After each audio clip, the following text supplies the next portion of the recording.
guys, and welcome to lesson 5.4, Exponential Growth and Decay. So to start off today's lesson, we're going to start talking about the Koch Snowflake, and I'm not sure if I'm pronouncing that correctly, but what it is a fractal, and what a fractal is you're creating some shape, or you're repeating some pattern over and over again to create some shape. So in this particular fractal, what we're doing to create the snowflake is we start off with an equilateral triangle. So each one of these sides is equal, and just for our purposes, let's just say that each side length here is 9. And then what we do to get to stage 1 is we take the triangle, or one side of the triangle, and we're going to split it up into 3 equal parts. So if I split it up into 3 equal parts here, and then what we're going to do is remove that middle third. Okay, but instead what we're going to do is kind of create another equilateral triangle in that spot. So this middle third here now becomes the side length for this next equilateral triangle that we're going to create on all 3 sides of this original triangle. So what we have now is stage 1, where, again, for our purposes, each side length ends up being 3. And then we're going to do it again. So each one of these side lengths, we're going to split up into thirds, and then we're going to remove that middle third and then create that, again, that equilateral triangle on all the sides. And then we end up at stage 2. What would happen here is each side length would be 1, and so on and so forth. So if we went to stage 3, each side length would be a third of that. Okay, so that helps us kind of create a foundation for exponential growth and decay. And if you're interested, the Khan Academy actually has a pretty good video. I'll display the link in the description. Okay, so we'll go on to our investigation. So in stage 0, each segment had side length 9, and the perimeter, the total length, was 27. Okay, and in stage 1, each side length was a third of that. And if we were to calculate the perimeter for that, well, we have 1, 2, 3, 4, 5, 6, 7, 8, 9, 10, 11, 12 sides of length 3.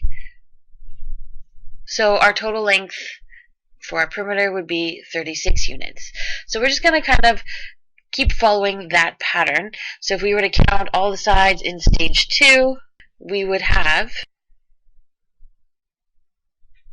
a perimeter of 48, and if we counted all the side lengths in stage 3, we would have a perimeter of 64, and so on and so forth. You can clearly see that we have some sort of growth pattern here. So the way that we figure that out is to calculate the ratio between consecutive stages. So basically, it's similar to finite differences, except we are not subtracting, we are dividing. So if I found out the difference, or the ratio, between stage 1 and stage 0, I would say 36 over 27, and I would calculate that to be 4/3. And I would do the same thing here. So what's the ratio between stage 2 and stage 1? So 48 over 36, again, happens to be 4/3, and again and again. So we've definitely noticed a pattern here. So essentially, to go from one stage to the next, we are increasing by 4/3. So if I took this 64 and multiplied by 4/3, we should end up with approximately 85.3 units. And again, if we multiplied 85.3 by 4/3, we should end up with 113.7 units for our perimeter. So the first one says, find the ratio of the total length of any stage based on the previous stage. What's the constant multiplier? And then we'll use that constant multiplier. So we basically have taken care of step 1, because we have calculated the fractals, or the length of the fractal, at stages 3, 4, and 5. Okay, and the way that we did that was we used that constant ratio of 4/3. Okay, and then For question 2, it says, how many times do you multiply the original length at stage 0 by the constant multiplier to get to stage 2? And so we'll write an expression now to indicate that. So what we did was we started off with a perimeter of 27. That was at stage 0. And then to get to stage 2, we multiplied by 4/3 and then by 4/3 again. So if we were to simplify this up a little bit, we would start off with our original amount, and then we took our constant multiplier and squared it to get to stage 2. How many times we multiply the length at stage 0 to get to stage 3? Well, that's pretty much the same idea. So we started off with our original perimeter of 27, and we multiplied once to get to stage 1, again to get to stage 2, and one more time to get to stage 3. So if we were to simplify this, it would look like 27 times 4/3 cubed. And if we were to jump right away, if we wanted to know how to get from stage 0 to stage 5 without doing all of the in-between calculations like we originally did, so I would say start off with our original amount and then take our constant multiplier and raise it to the power of 5. So basically, to get from stage 0 to any step can be represented by an equation. So if x represents the stage number and y represents the total length, then y must be equal to our original amount of 27 times our constant multiplier to whatever stage number we want to get to. Okay, so this is basically the foundation of exponential growth and decay. So as I mentioned before, the total length for the snowflake is an example of exponential growth. Okay, and growth because we knew that the constant multiplier, our ratio, was a number greater than 1. So 4/3 is greater than 1, so we know we're going to grow. In an exponential decay, we would see that constant multiplier being between 0 and 1. So then we would have a decreasing exponential function. Now, I'm sure you've seen these formulas in grade 11, so I'm just going to kind of quickly scroll through this. Make sure you have them written down, and we're going to use them in the next 4 examples. So we'll have one of each. So make sure you take note of every variable and what everything stands for. So in example 1, it says the number of bacteria in a culture is growing exponentially. Okay, and it says it doubles every 6 hours. So because it doubles, I know that we could probably use the doubling time formula. So our final amount is represented by A. Our original amount is represented by A naught. Because we are doubling, my ratio is going to be a 2. And then we have time over doubling time. So time elapsed is T, and the time that it takes to double something is D. So what we're going to do is go through the question and define all our variables. So it says it doubles every 6 hours. So that tells me that our variable D is going to be 6 hours. It says initially there's 5,000 bacteria. So that tells us our original amount is 5,000. It says how many bacteria will there be. So basically what we're trying to solve for is our final amount. And then it says the time elapsed 2 days later. So T equals 2 days. Now the problem here is that we have a fraction here, T over D. Our D is represented in hours, and our time elapsed is represented in days. So we need to make sure that these are in the same units. Take the T that equals 2 days, and we will use 48 hours instead. So that D represents 6 hours, and T is 48 hours. So now that we have everything that we know, and we know what we're looking for, we can start filling in the formula. So A is the thing we're trying to find. We want to know the final amount. I know we started off with 5,000 bacteria.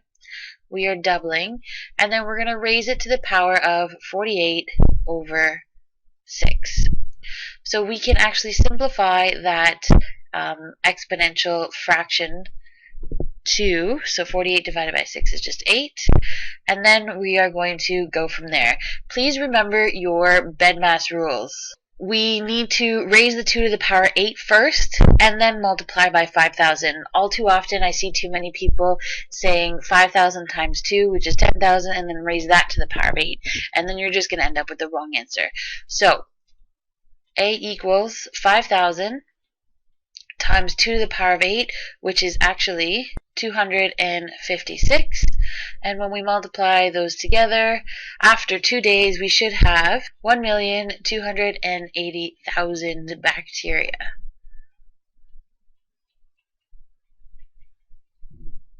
Okay, and if you wanted to create a quick therefore statement, and there we go. On to example 2. So in example 2, it says that thorium-227 has a half-life of approximately 18 days. To start, we have a 60 milligram sample, and then it says how much of the sample remains after 45 days. Because it talks about having a half-life, then we will be using the half-life formula. So very similar to the doubling time, A still represents your final amount, A naught still represents your original amount. Because we are decreasing, our ratio is a half, and then we have time elapsed over the time it takes to cut your sample in half, so the half-life. One thing to note, this thorium-227, the number 227 belongs to the thorium. I believe it's just the atomic weight. It has nothing to do with the question. You don't sub in the number 227. It is just the name of this element. So I don't want to see 227 anywhere in the formula. Okay, so let's kind of define our variable. So it says the half-life is approximately 18 days. So that will represent our variable h. It takes 18 days to cut this sample in half. We start off with a 60 milligram sample. So that is our original amount. It says how much of the sample is left, meaning we need to know how much remains. That's our A. How much is left after 45 days. So that's our time elapsed. And double check that H and T are both the same units, which they are. So we'll just go ahead and start subbing things in. So we know we're looking for our final amount. We know we started off with 60. We know it's being reduced by half. It took 45 days. And then the half-life is 18. Again, you can simplify the exponent. We could say it's 5 over 2, or we can just simply call it 2.5. And from this point on, we can just do calculator work. So make sure you're using your brackets 60 times, and then make sure your calculator is doing the 1/2 to the power of 2.5 first before it multiplies by 60, and you should end up with an answer of 10.61 milligrams. So we did round to the nearest hundredth, 2 decimal places. Okay, so now part B says, how long does it take for a sample to decay to just 3.75 milligrams? So this time, it's asking how long. This time we're looking for the variable t. And we know our final amount now. It's decaying to 3.75 milligrams. So that's our final amount. So if we started with the same formula, assuming we're starting with the same amount of 60, we would say 3.75 equals 60 to the power of 1/2. T we don't know, but we'll keep the 18 as our half-life. So to solve for a variable in the exponent, basically you want to get rid of anything that is not the base. So this, what we're going to do is divide both sides by 60.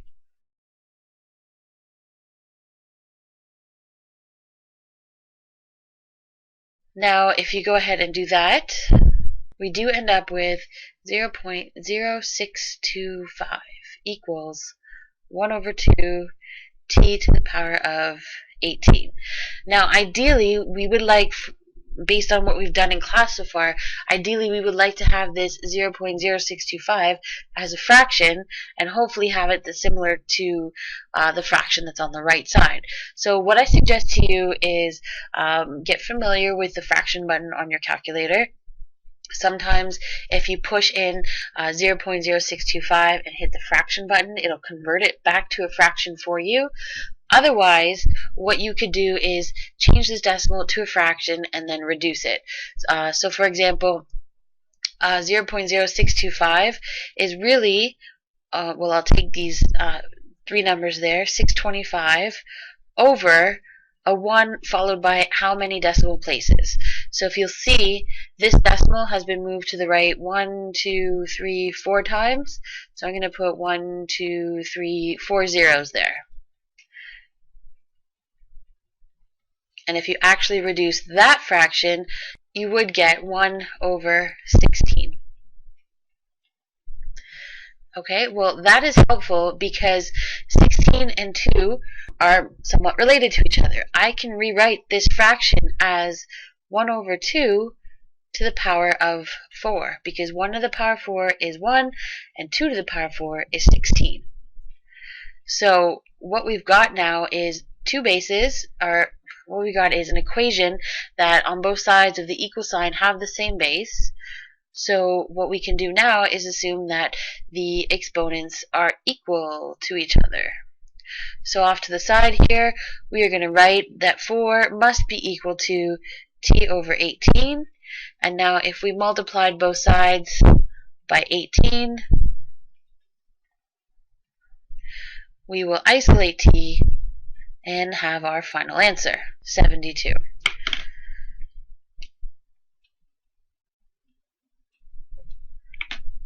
Okay, and that would be it for example 2.